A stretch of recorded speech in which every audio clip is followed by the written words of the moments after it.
But now frappes have been a big part of our growing brand. Yeah. Um, yeah, and we're I guess we're talking about frappes. Starbucks kind of put out.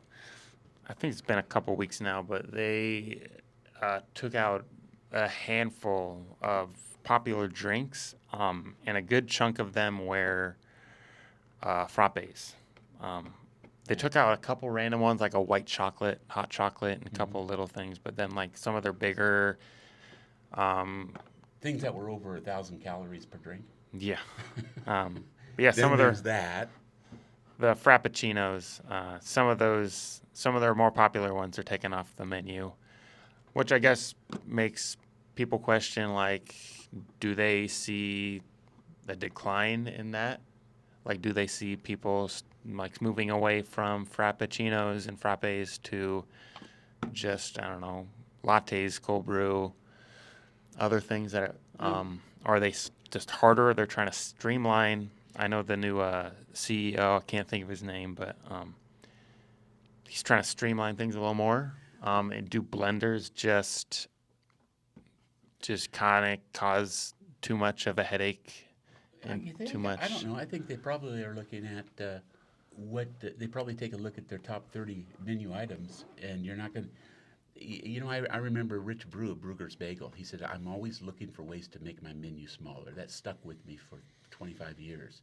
Always looking for ways to make your menu smaller.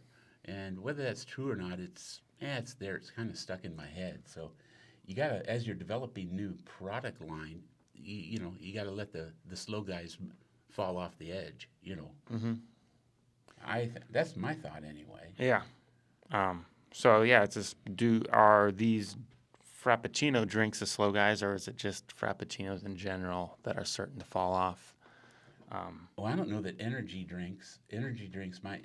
Starbucks has their own energy drink, They don't they? do, and I think that could be what they're trying to replace it with. Is, Because is it a Lotus type product, or do you know what they're I don't using? know what they use, but I mean it's their own product. Yeah, I'm sure. Um, but yeah, are they just trying to? I mean, I can see this a blender being. I mean, I think blenders 10 years ago weren't even a question. You just have a blender. But coffee shops now, I mean, I wouldn't be surprised if if half of the coffee shops opening today this year had a blender in them. Really? I can't. Yeah, I guess Just I. from what I've seen, I don't know if Hmm. that's true or not, but so it might be just blenders altogether just Well, aren't worth the headache. I don't even know. I don't know, but well, shaken.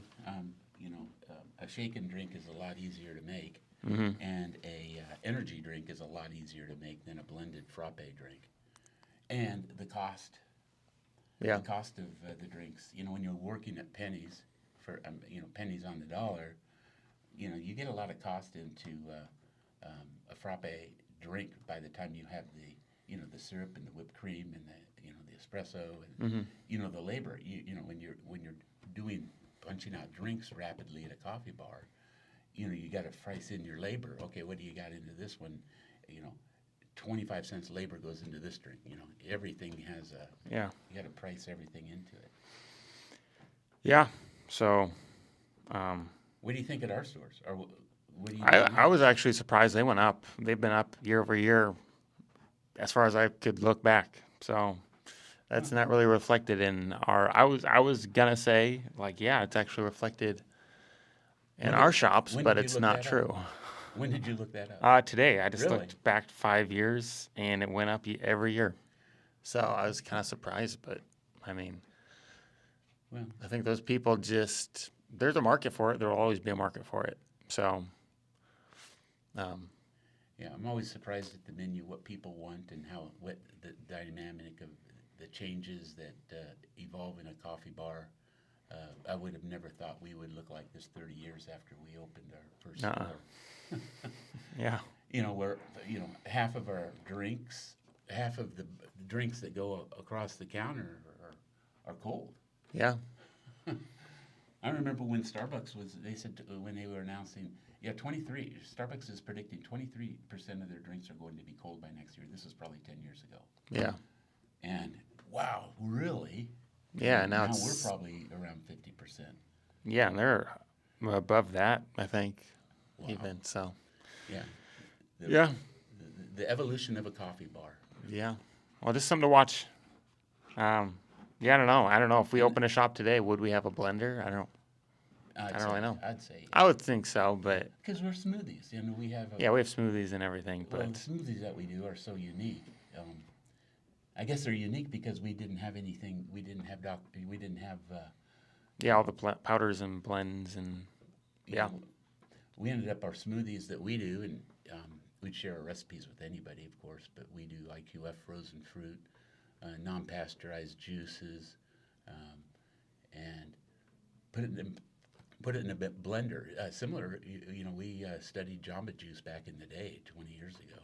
I remember going out to, I think it was Manhattan Beach in California, and sat in the Jamba Juice all morning. Yeah. And so that's how we just do it the old-fashioned way. If we'd start today, we'd probably use a mix because it's probably cheaper, and Probably. but I it's don't know. probably not better for you. No, I don't know. That's an interesting question. Yeah. But yeah. Thank you. Are we done? Yep. Signing off, pulling shots.